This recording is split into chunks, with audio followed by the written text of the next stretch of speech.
చెప్పండి, బద్దలైపోయింది.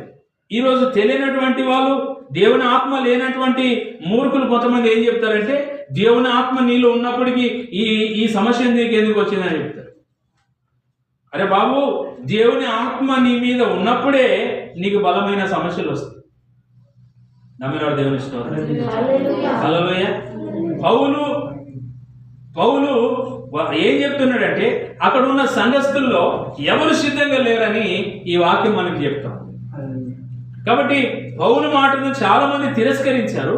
పౌలు మాట చాలా మంది వినలేకపోయారు. వినలేనప్పుడు పౌలు చేసినటువంటి పని ఈరోజు మనం గుర్తు చేస్తున్నాడు. ఏమని చేశాడంటే, ఎవరు సిద్ధం లేరు.